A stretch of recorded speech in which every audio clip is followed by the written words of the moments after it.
the spy who came in from the Cold War.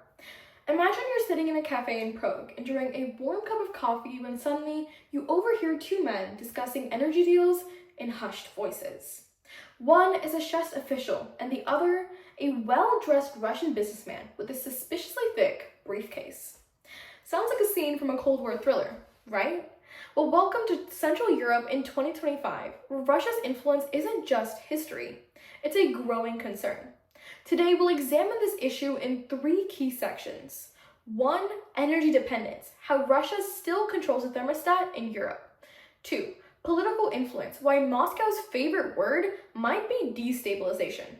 And 3. The most important, information or warfare, how Russian disinformation campaigns are shaping public opinion. Let's start with the first point on energy dependence. Are we turning off the lights in Europe? To understand Russia's grip on Central Europe, we need to start with the fuel that powers it, literally. Despite EU efforts to reduce reliance on Russian energy, countries like Hungary and Slovenia remain dependent. According to the International Energy Agency, or the IEA, Hungary sources over 80% of its natural gas from Russia. And in 2023, Hungarian Prime Minister Viktor Orban secured new gas deals with Gazprom. Even after Russia's invasion of Ukraine, Moscow has successfully used energy as a pressure point. A 2024 European Council on Foreign Relations report, or ECFR, found that Hungary has freely blocked or delayed EU sanctions on Russia, citing economic concerns. Slovenia's new Prime Minister, Robert Fico, has even called them for rolling back sanctions altogether, framing them as harmful to Slovenian interests. Meanwhile, the Czech Republic and Poland have tried to diversify their energy sources. But it's not so simple. In 2023, Poland canceled its remaining gas contracts, and the Center for European Policy, or CEPA, found that Russian gas is still indirectly entering the Polish market through intermediaries. The bottom line, even when countries try to escape Russia's grip, Moscow finds a way to keep its influence flowing, one pipeline at a time. But what is that political influence? The second point is it a Kremlin-friendly club? Energy is just one piece of the puzzle. Russia is also securing influence through political alliances. The Kremlin has nurtured relationships with nationalist and pro-Russia leaders across Central Europe.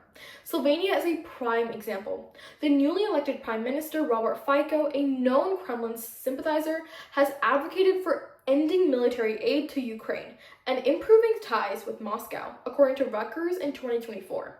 Hungary, on the other hand, under Viktor Orban, has been another key Russian ally, frequently obstructing EU efforts to support Ukraine. In 2023, Orban controversially met with Vladimir Putin in Beijing, calling for closer cooperation despite EU sanctions, according to the BBC. But it's not just about direct alliances. Russia thrives on destabilization. A Czech Security Information Service report, or the BIS, found that increased Russian funding of far-right and far-left movements aimed to weaken pro-EU sentiment.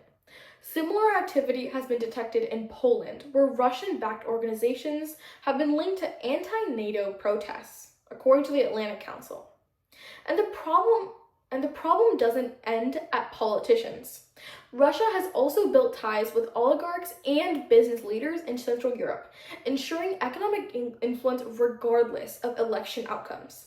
A 2024 Transparency International investigation found that Russian-affiliated companies still own strategic influencers in infrastructure in Slovenia and Hungary, raising concerns about economic security overall. But on that third point, information warfare, in a time where social media is so important, how is Russia starting the disinformation tsunami? If energy and politics weren't enough, Russia has another weapon: information.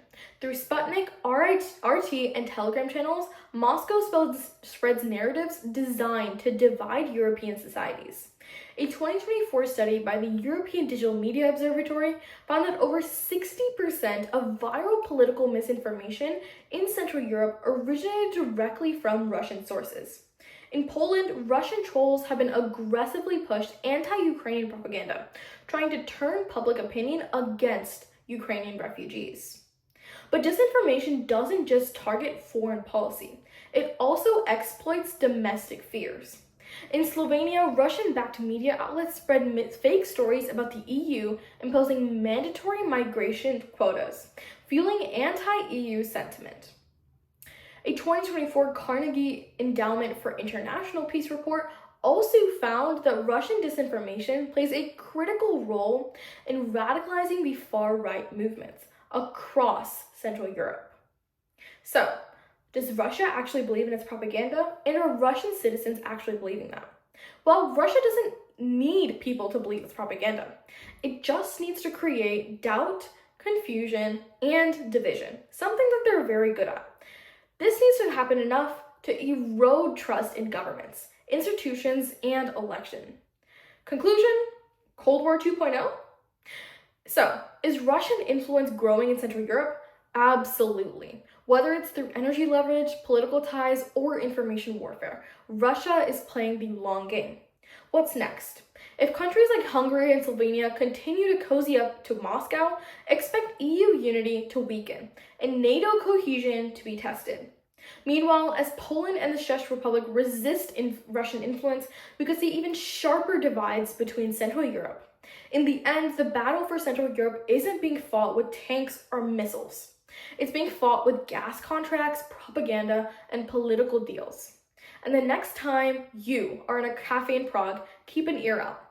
That Russian businessman with a thick briefcase, he might not just be selling energy, he might be selling influence.